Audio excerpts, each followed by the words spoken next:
Hi everyone, I'm Jessica. Welcome back. Today we're working on block 30 of the 2023 Scrappy Sampler. This block is an appliqué block, but don't worry, we're going to walk through it step by step together. So let's get started. For this block, we're going to be using the freezer paper method. I have my fabrics pulled here. This is going to be my background. I'm going to use the red for the tulips, this goldish orangey yellow for the center circle, and this green for the stems. So I'm going to be using the freezer paper method. I have some freezer paper here cut, and what I'm doing is just pressing this to my pressing mat. We're going to press 3 pieces together to make a thick template that we can use to form the fabric around. And if you've been following along, we've used this method for all of our appliqué blocks so far. I like to make it 3 layers thick because it's a really nice thick template. So what I'm doing here, as I said, I'm pressing these to my pressing mat. I'm putting the shiny side of the freezer paper down. And what's going to happen is they're all going to fuse together and they're going to make this thick template. Then I'm going to take my template and put it on the freezer paper, and I'm just going to trace it around. For this block, you are going to need to download the templates from my blog. The templates, as they are on the blog, come with 1/4 inch seam allowance, but it depends what kind of applique you'll be doing if you need that or not. With the freezer paper method, you don't need the 1/4 inch seam allowance. So when you cut these templates out from the paper, you're going to ignore the dotted line shown here, and you're going to cut straight on the solid line. That is what you need when you're doing freezer paper. So I have this here. This is my tulip. I need 4 of these. So it's up to you if you want to make 4 templates or if you just want to make one and use it 4 times. I'm going to cut this out.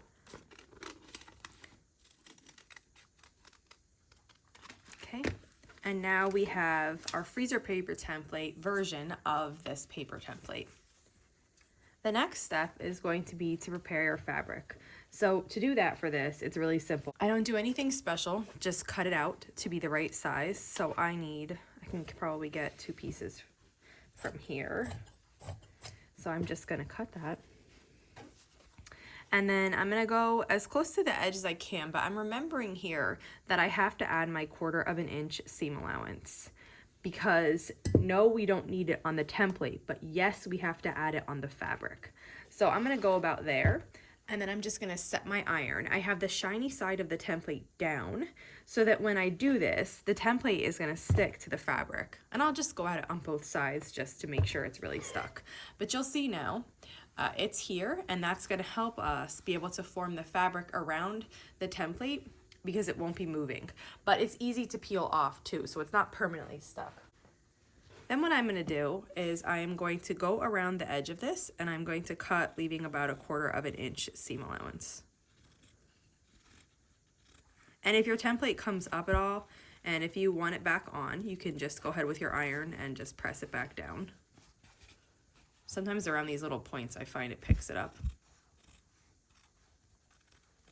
So once I'm done cutting that out, I'll probably just set the iron back on here and get these really sticking. And that looks good to me.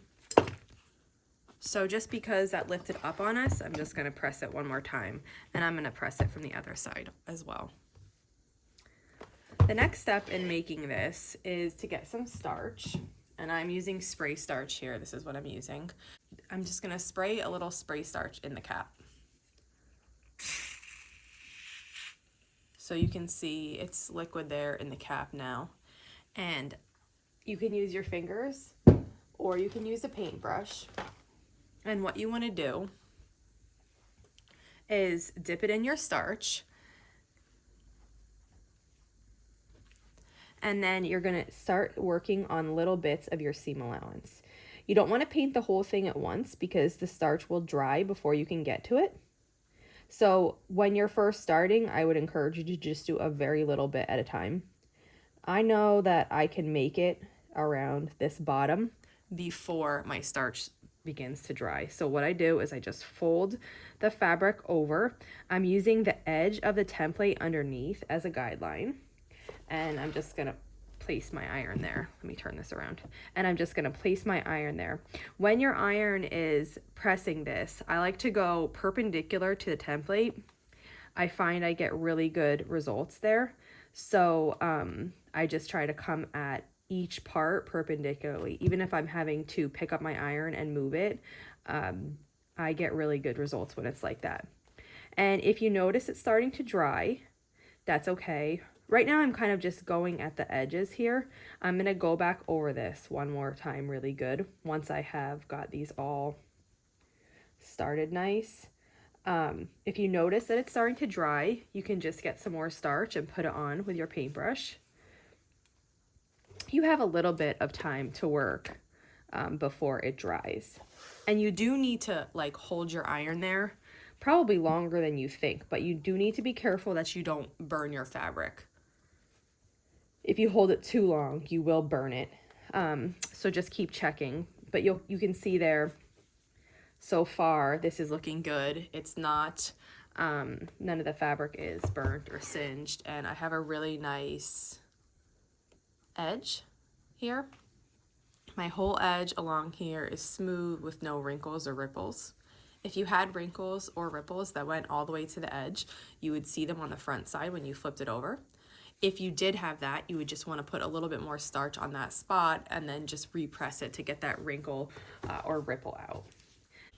Now the next step here is going to be paint the rest of this using your paintbrush or your fingers with your starch. Now the corners I always find are tricky. I've had comments from people doing this so long that they're, you know, the corners they sometimes find tricky. They are. If you were to fold this corner just straight down like this, you'd see this little edge on the side. So what I usually do for a corner is I take it and right where the, like I could feel the template right here, I do a small fold like that. And it's right where the template starts. So I have a small fold like that. Then I fold it over. And it does kind of can get a little bulky. So you need to be aware of that. But if you practice doing that method, where you take a little fold and then you fold the rest of the way, you should be able to have nice, you should be able to get good results with your corners. It does take practice, and you're not going to get it on the first time, and it's going to take some fiddling and probably some frustration, but you will get it if you keep trying. Now these curves of this tulip, when I tested this, I did not have to make any, you know, cuts or little snips to get this to fold nice. So just take some time practicing, and let me show you what happened. This happens sometimes. If your template gets wet from too much starch, it will just fold right over like that, and then you're not going to get a clean edge. So when that happens, you probably want to let your template dry or cut a new one and then go ahead and try again. So let me see here. I did not cut a new template, and this is not dry, but I think if I'm careful, I can get this to work. You can use like a stiletto or a tool like that if you don't want to use your fingers here. I actually prefer to use my fingers. I feel like I get a really good, just good results with my fingers. So I like to do that, but I know that a lot of people worry about burning themselves, and that's another option for you then.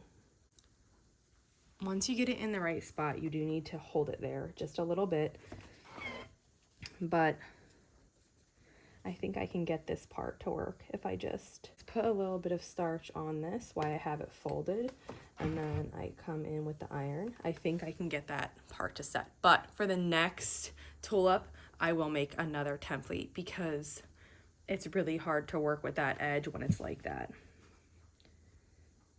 And what will happen is you just won't get the nice rounded tulip edge that you're supposed to get here.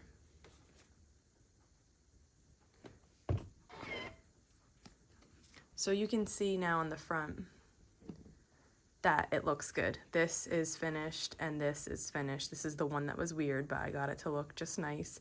The corner's good, and then this is the last bit that I have to do still.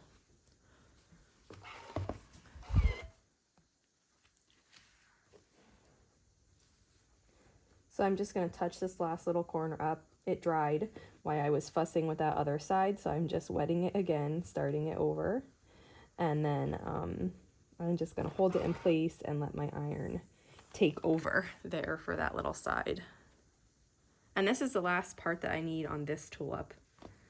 We do need 4 tulips, so you are making 4 of these, but by the last one, you're going to be like whipping through it so fast. Okay, this looks good. Then you're going to repeat that process and make 3 more of these. And when you can, you're just going to pull your template out, which I can do now. It's cool enough. I usually like to wait till they're cool, but this is cool enough. You just kind of wiggle your fingers under there and pull your template out. And then everything, all the seam allowances should just pop right back to where they were from the starch. You just set it down on your board and set your iron on it. And then let this set just for, you know, a couple seconds here to really finish it. Flip it over and then press it from the front also, just to make sure that yes, it is laying flat. And then now this piece is ready to be appliqued to your block. So we need to prepare everything else, but like this one's all set, ready to go. Seams are tucked under. You can hand applique this or machine applique, whatever you prefer. So we're going to continue on. I'm going to show you one of each shape just so you can see, get the hang of it, going around the curves, and then I'm going to make the rest, and then I'll meet you back here to applique it. So we have, in addition to the tulip, we have these 2 leaf templates, B and G. So like I said, we're cutting out on the solid line, and then we're going to use what's left of our freezer paper to make a template. So I'll do one of these because they're the same shape, just mirror imaged. So I'll take B and cut it out, and then we will make a freezer paper template with this cut out portion of the leaf.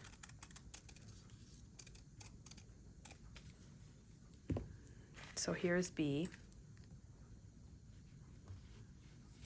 And now I'm going to take it and trace it anywhere on here that I could find. This part doesn't have a 3 thickness, so I'm going to go over to here because I really like the 3 layers of thickness. And trace it on. Then we can cut it out. And we need 4 of each of these. So I need 4 Bs and then I need 4 Gs because each tulip in this block gets 2 leaves. So 8 total, but 1 of each style because they're mirror images of each other.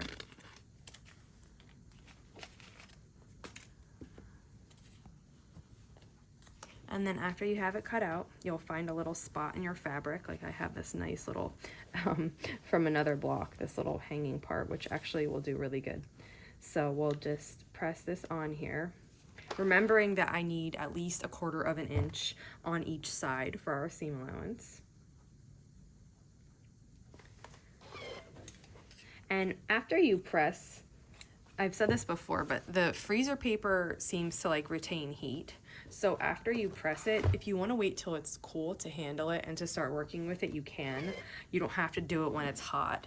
So, you know, you can press the whole lot of them onto your fabric, and then when they're all cool, you can trim their 1/4 inch seam allowance and begin the next step of turning the edges. Sometimes with the corners here, instead of like making this, here, watch, see this point like this? Sometimes I do this and just cut that little corner off.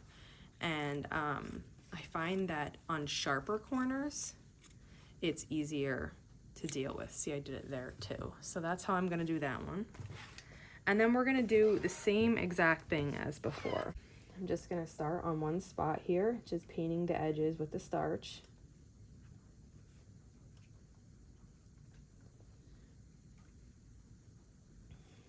And then I'm going to use my fingers to kind of guide them and then get my iron right on there. and let this set into place. This one's going to be quite a bit easier than the tulip, so thank goodness, right?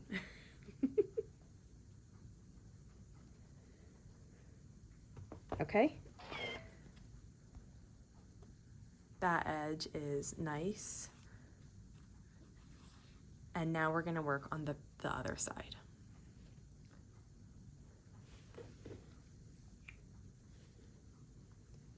So I might start maybe with doing half of this here, the top half. Depends on how quick I can get this corner nice, if I'm gonna need a lot of time. So I'm doing one little fold at the point to fold it over, and then I'm folding it down towards the template. And this is still gonna hang because this corner is so little, but we will fuss with that later. And then I'm going to begin coming around.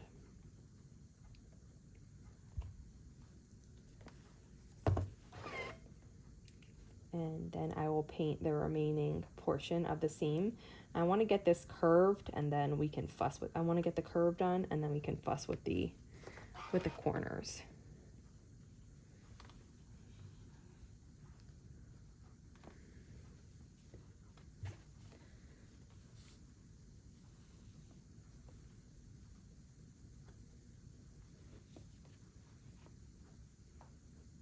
Okay, so that's looking good.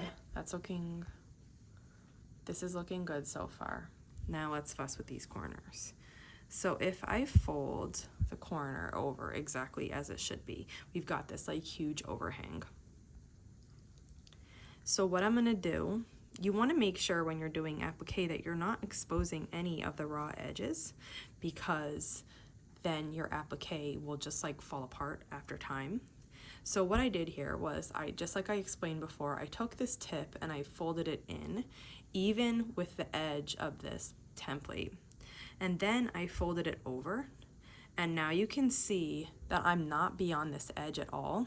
So what I'm gonna do is just hold this in place and get a little bit of starch to make that just a little bit more wet. And then I'm gonna set the iron right on top of there, where I had my fingers holding it in place before.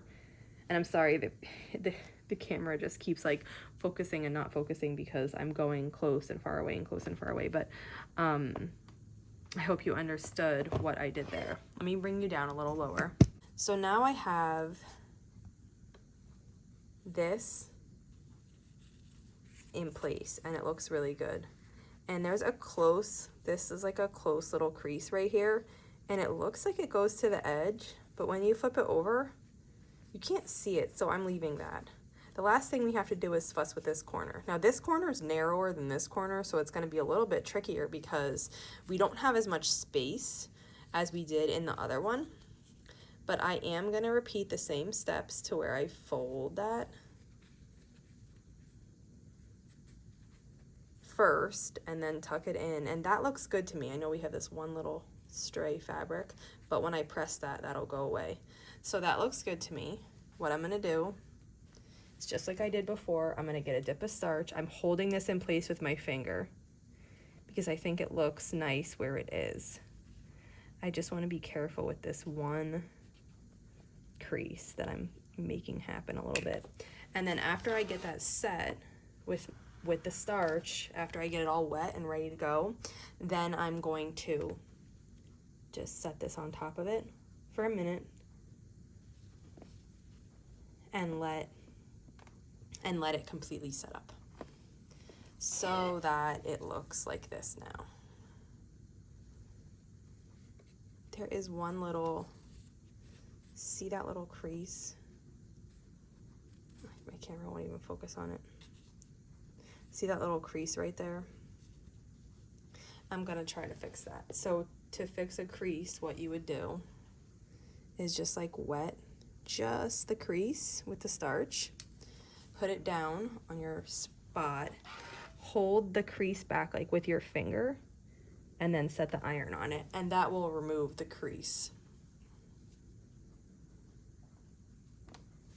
Okay, so that looks good to me now. And this is one of the leaves that we need, like this. And then we're gonna have another one over here, and our tulip will be in the middle. So you need to prepare 4 B leaves and 4 G leaves. So next I use the L template to make an L freezer paper template, and I'm just gonna put it on my fabric and press it down. Then I'm going to cut, leaving a 1/4 inch seam allowance.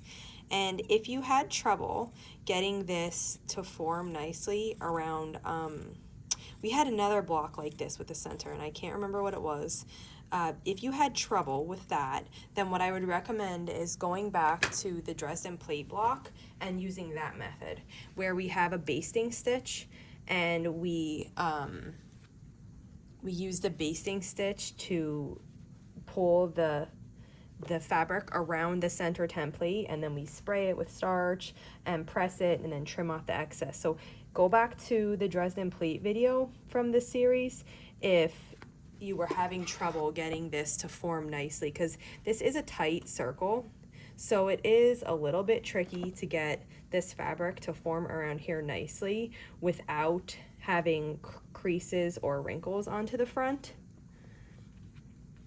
And that's another way you could do it, and that was the way that I used to do it every single time until just recently, when I just started playing around with this and having this work out for me. But it is definitely harder to do, especially if you're a beginner. It's easier to do it with those threads that you pull, and it like cinches the whole thing around it for you really nice. So basically you just work around here, getting your fabric to form around this circle. And it is tough, so if you're struggling, know that you're not alone. This is a tough thing to do.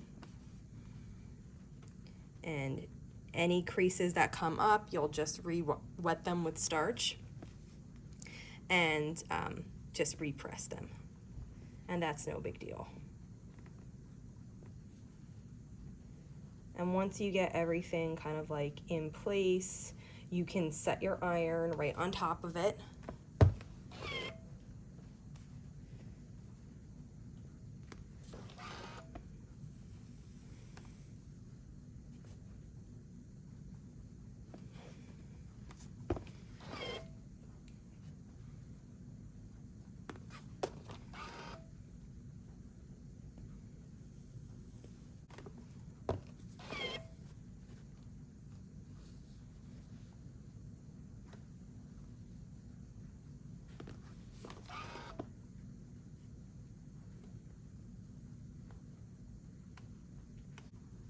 You can just set your iron right on top of it to really flatten that seam out, and then you can go ahead and take your iron off, and this is what you're left with. Now you have these creases in the middle, but they're okay as long as they don't go to the edges, then you can't see them. So this is still a really nice round circle with crisp edges, and on the back these little bits of creases are fine because they don't go all the way through. So just like we did before, you would just peel this out. And we only need one center circle, so you only need to make one.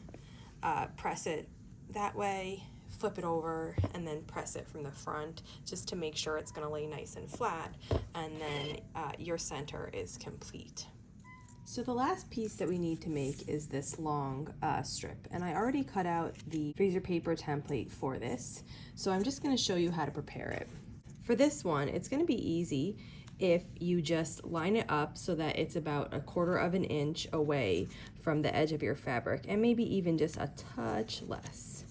And then just as we did before, you're going to press it to your fabric.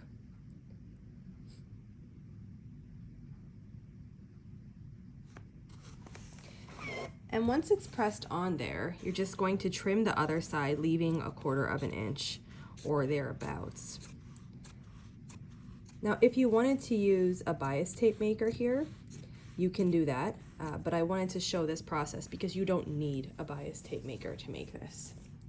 And then these two edges, we don't need to fold under because they are going to be under the tulips. So you just want to trim those, leaving about 1/4 inch because that's all we want hanging over there. And then just like before here, we are going to use the starch and just spread it along one edge of this strip and just really get this one seam allowance coated nicely.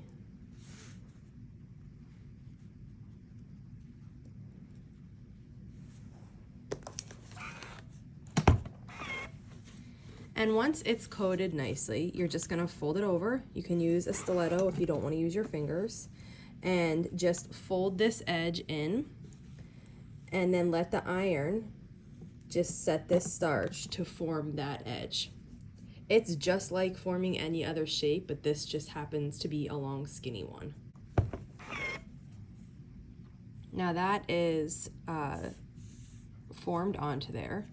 And then the next step is going to be to repeat that process just on the other side.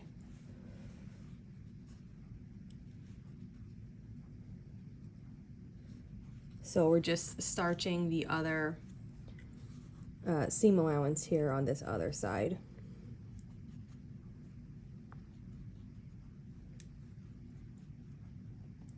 And then we're gonna do the same thing with the iron. So I'm just gonna fold it over. Now, if you did a full 1/4 of an inch, you might be overlapping your fabrics together, and that's okay. That's okay if one fabric is fully overlapped on the other fabric. We'll still be able to get our template out, and that means that those edges are really nice and tucked under and will stay that way once you applique this to your block.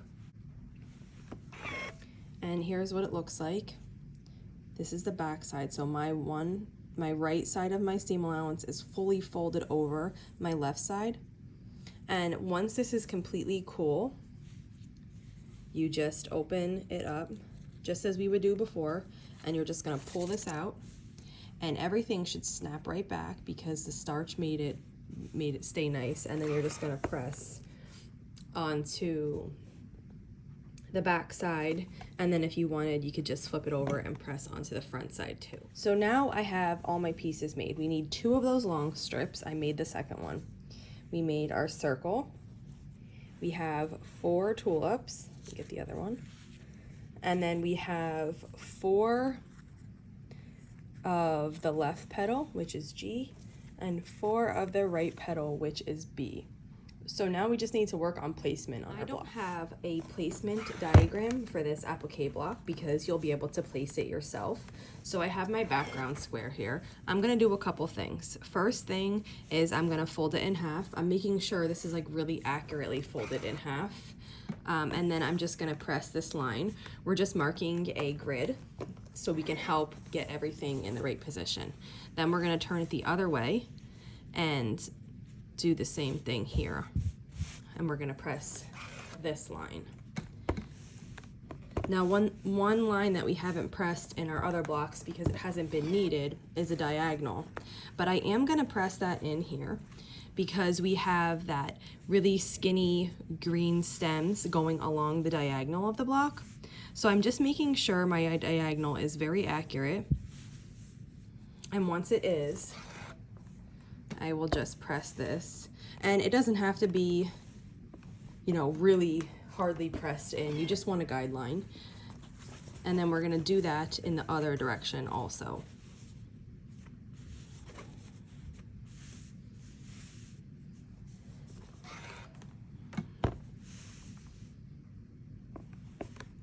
Okay, so here's what we're left with. And now we can work on placing our objects.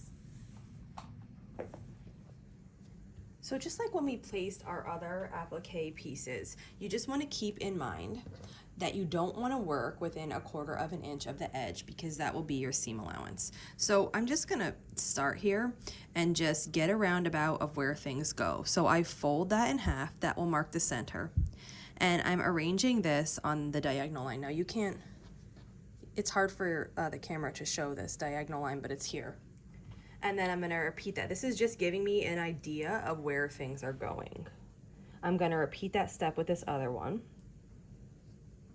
just about to make an X. You can use applique glue here or pins, whatever you like. I just wanna give you an idea though before I start sewing of what the block will look like. So this tulip here, you're gonna have a tulip at every corner.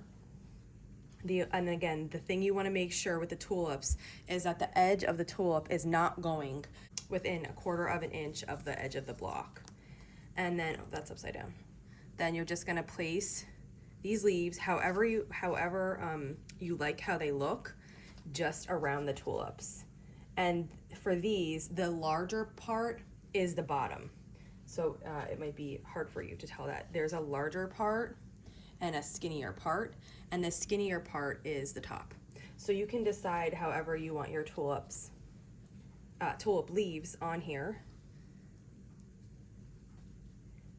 And you just want to try to make each quadrant look about the same.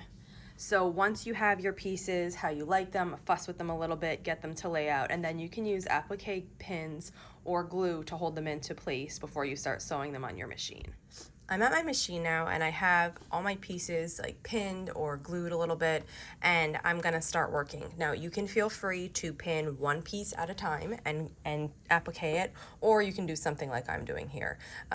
If you're a beginner, I would say go with one piece at a time, but I don't have this one down and I don't have this half down. So what you want to do is you want to work at the lowest layer first. So the first piece that I'm going to do is my bottom green stem. And now sometimes it can be a little bit difficult to tell exactly where your needle is. So if you want to use your hand wheel or your needle drop function just to see where you are before you start going. And then you can just start appliquing these one piece at a time here. And you'll progress through the whole block. And a lot of the blocks in the beginning, I was doing needle turn applique. And now I wanted to show you this straight stitch machine applique.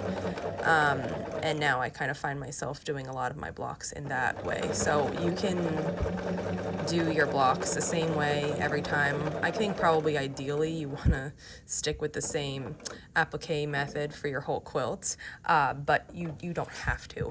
Like I kind of jumped around. So now I'm just making it to the top here. I turned, left my needle down, and I'm pivoting, and I'm gonna come back along the other side.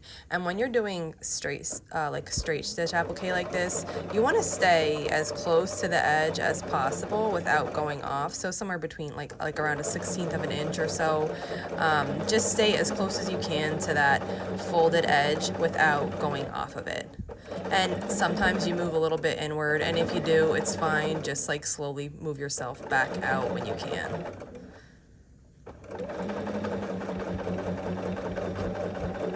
And when I get up to the top here, I think I will pivot, and then I'm going to do a couple back stitches probably, just to like that, and then I'll cut this one.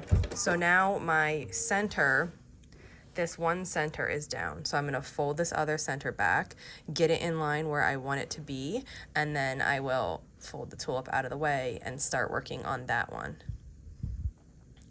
And once again, it is helpful to just drop your needle and make sure that you're in the position that you want to be before you just start sewing. So I'm just gonna continue appliquing this, and I will meet you back here when it's almost finished. So I have all of the tulips on now and most of the petals. Let's do a petal together.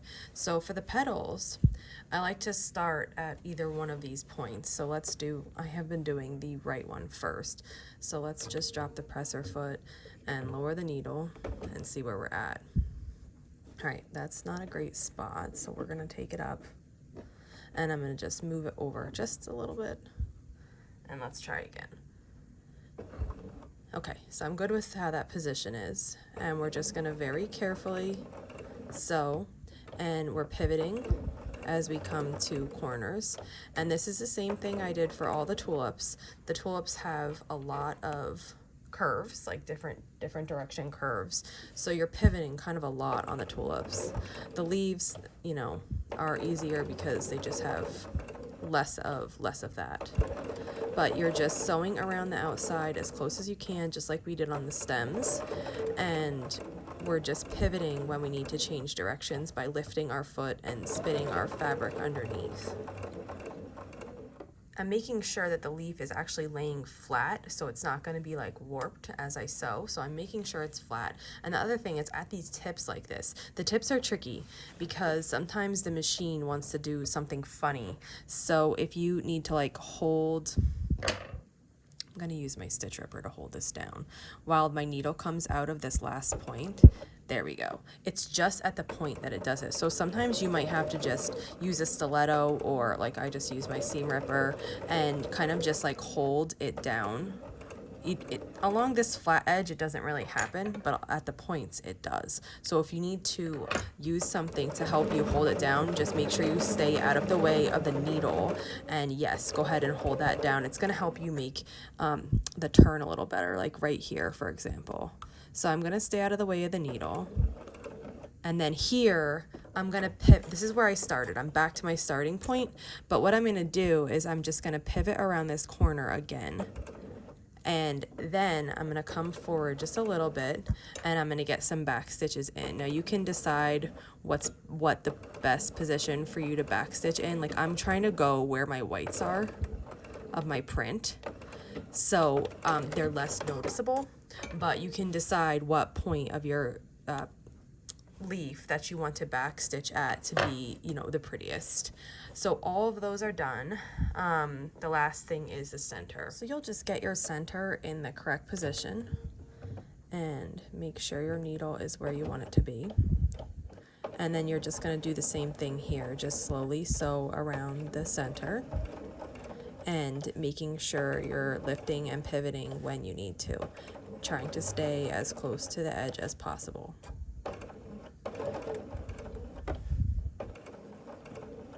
And here's block 30. So if you have any questions, just leave them in the comments below. I hope you enjoy making this one. And if applique is not your thing and you don't want to make this block, just substitute another 12-inch block here. And then I will see you back here tomorrow for the next block. Thanks for following along.